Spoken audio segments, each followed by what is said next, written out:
Ya, assalamualaikum warahmatullahi wabarakatuh. Eh, Perkenalkan, di sini saya Nandika Dwi Maulana Rashid. Dan saya Kalifalian Bohemianda. Ya, kali ini kami akan mempresentasikan tugas besar 2 dari machine learning, yaitu klasifikasi.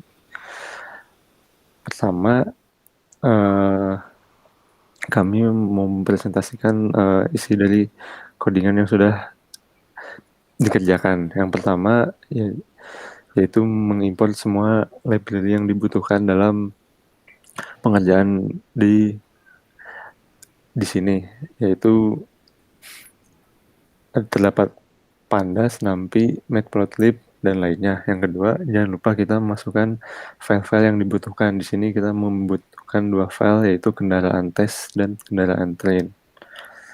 Setelah dimasukkan, kan masih terdapat tuh nilai yang 0 atau value yang 0. Jangan lupa kita isi value tersebut dengan metode Vilna untuk kedua file tersebut. Di sini df.vilna dengan metodenya fill untuk kedua file tersebut.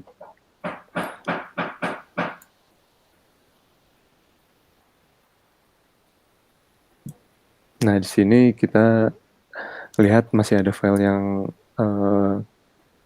yang masih bernilai 0 atau tidak. Setelah dicek sudah tidak ada atau sudah 0 semua.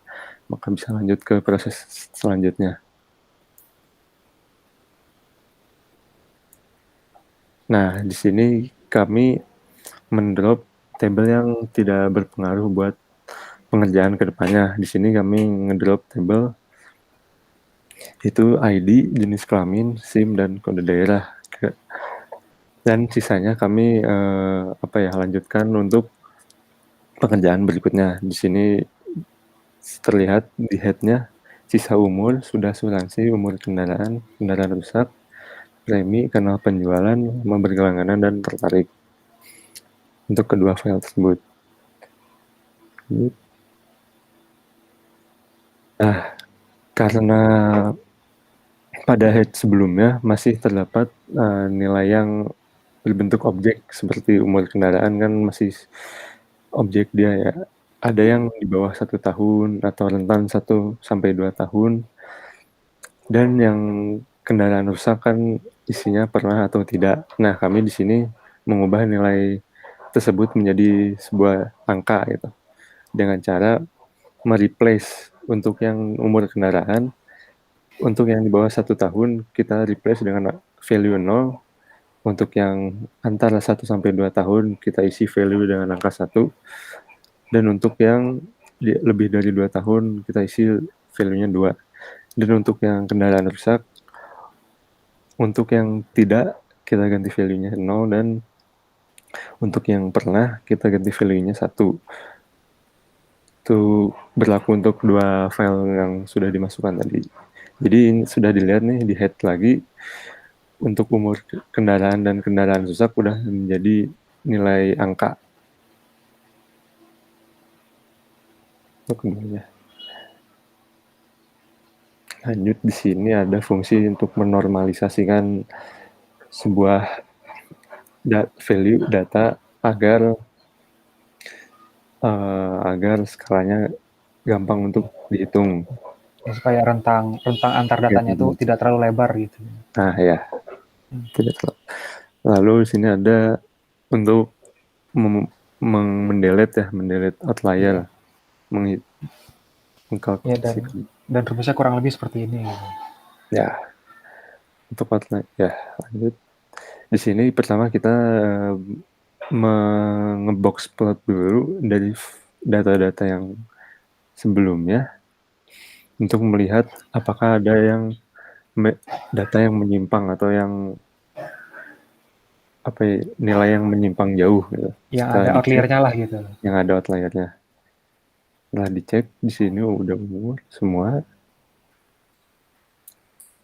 Di sini nah terlihat jelas untuk yang label premi di sini dia sangat jauh gitu, menyimpang jauh datanya, dan lebih juga dari 500.000. Angkanya kan sangat apa ya, sangat jauh ya, sangat menyimpang banget. Setelah dicek,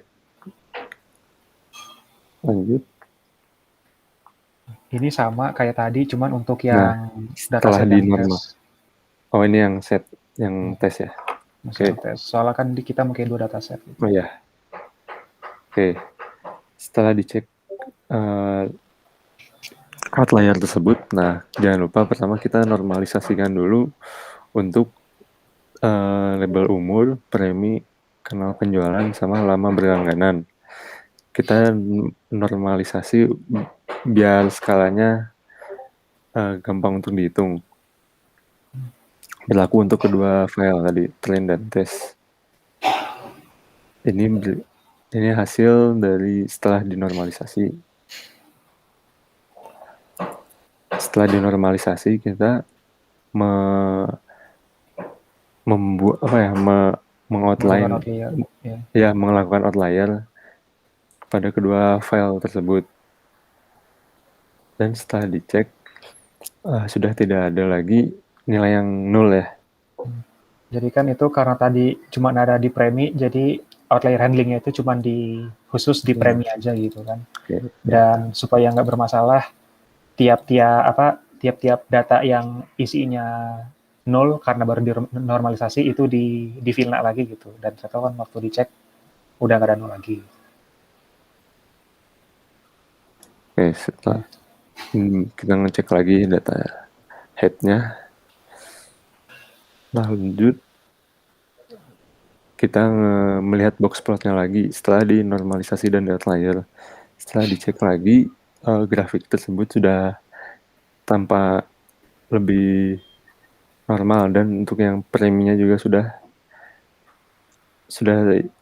bersih lah ya istilahnya. Sudah bersih ya, ada outlier semuanya. Dan ini juga untuk yang tes. Dataset yang tes sama. Untuk dari sini akan saya coba untuk ambil alih. Pertama-tama mohon maaf soalnya kamera saya sedang bermasalah jadi nggak bisa on cam. Kembali ke codingan tugas itu sendiri. Mulai dari sini itu kita akan melakukan split menjadi X dan Y, di mana X-nya itu data dan Y-nya itu label. Kenapa labelnya itu menggunakan tertarik? Kami memilih tertarik karena dipikir tuh cocok, karena tertarik kan nilainya cuma antara 1 atau 0 gitu ya. Dan ini kan ada data biasa, label biasa, data tes, label tes. Jadi itu ini dari dataset train, ini dari dataset tes. Nah, terus untuk jumlah per datanya itu kan X train diambil 40.000, X test diambil 10.000. Ini mengapa demikian? Karena kita menggunakan acuan bahwa rasio train testnya itu 80% dibanding 20%. Jadi kita ambil untuk yang dari data trainnya itu 40.000, sedangkan dari data testnya itu 10.000. Nah, kalau ini sih nggak apa-apa sih, cuman ngecek aja gitu. Y tesnya itu 0 apa enggak gitu. Dan metode pertama, eksperimen pertama yang akan dilakukan untuk tugas klasifikasi ini akan menggunakan metode KNN, K nearest neighbor. Jadi setelah kita import library-nya, kita akan menggunakan pertama-tama tuh ini kayak ibarat kata masih tahap prediksi gitu ya. Jadi di classifier-nya itu kita masih menggunakan neighbor-nya itu 10 gitu.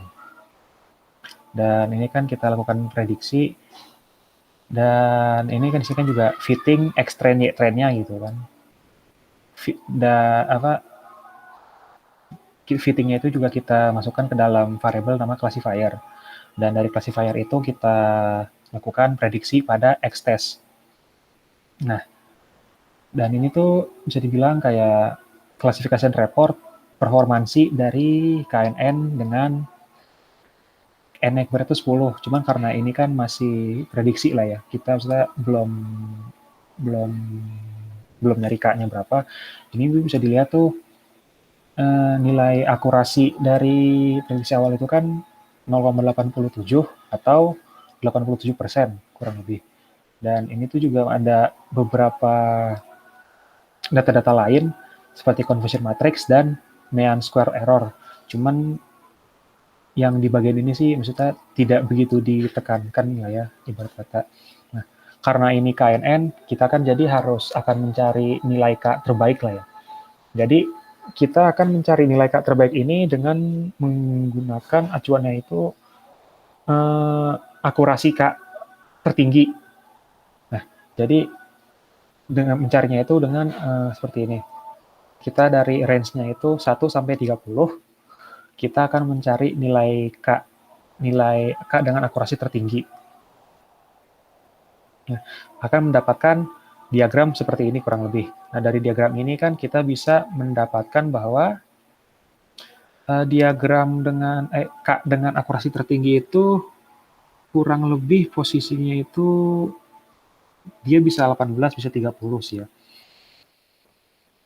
Cuman di sini kita menggunakan k-neighbor-nya itu 18. Jadi kita fit lagi ke KNN, fit X-trend, Y-trend, lalu diprediksi pada X-test, dan lalu kita print lagi klasifikasi reportnya. Ini kan menggunakan K-nya itu 18, kalau misalkan kita pakai 30, nggak jauh beda sih gitu ya. Jadi itu kan kita bisa melihat di sini tuh bahwa F1 score-nya itu tuh akurasinya itu bernilai 0,88 atau 88%. Nah, ini merupakan hasil menggunakan metode KNN, K nearest neighbor. Dan selanjutnya eksperimen kedua itu menggunakan metode decision tree. Jadi yang pertama-tama kita lakukan itu ya kita akan melakukan fitting X-train dan Y-train kepada decision tree classifier, dan hasilnya itu kita simpan ke dalam variabel bernama tree model. Nah, dan langkah selanjutnya sama seperti di atas, akan diprediksi dan akan di-print classification reportnya. Dan dari decision tree ini tuh kita mendapatkan ini data-data classification reportnya seperti ini. Bisa dilihat kan dari F1 score-nya itu nilai akurasi dari metode decision tree itu kan bernilai 0,82 atau 82%. Dan metode ketiga yang dipakai itu merupakan menggunakan naive bias. Naive bias-nya juga ini modelnya yang Gaussian. Pertama, kita akan import dulu kan ya Gaussian naive bias-nya, Gaussian ND. Dan itu Gaussian NB-nya itu kita simpan ke dalam variabel model naive bias atau model ND.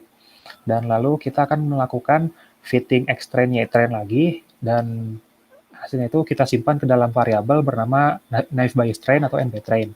Dan setelahnya itu kita akan melakukan predict terhadap X-test pada NB train, dan predictnya itu kita simpan pada variabel bernama Y-predict.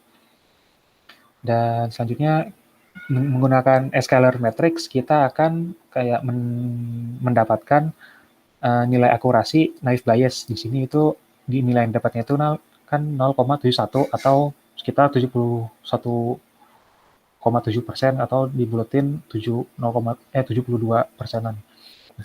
Habis itu kita akan seperti di atas akan ngeprint lagi, akan mendapatkan classification reportnya lagi, dan kita akan mendapatkan data-data kurang lebih seperti ini. Dan ini di F1 score juga kita bisa melihat akurasi yang didapat itu nilainya 0,72 atau 72%. Jadi itu dari ketiga metode yang di-employ ini, dari naive bias, decision tree, sama KNN, bisa lihat tuh yang akurasinya itu paling tinggi itu bisa dilihat merupakan klasifikasi menggunakan KNN. Dan setelah kita melakukan ketiga eksperimen ini menggunakan berbagai macam metode, dataset yang kita pakai tadi itu, yang sudah kita olah itu akan kita ekspor menjadi CSV lagi, yang nantinya itu akan digunakan untuk pengumpulan tugas menggunakan kode seperti ini kan, dfclean.toCSV gitu. Jadi dataset dfclean ini akan dijadikan CSV baru dengan nama hasil olahan train CSV, dan yang df test clean to CSV ini artinya dia akan merubah dataset df test clean menjadi CSV baru yang bernama hasil olahan test.csv. Kurang lebih sih penjelasan codingan dari kelompok kami seperti itu. Kurang lebihnya mohon maaf. Wassalamualaikum warahmatullahi wabarakatuh. Assalamualaikum warahmatullahi wabarakatuh. Ya.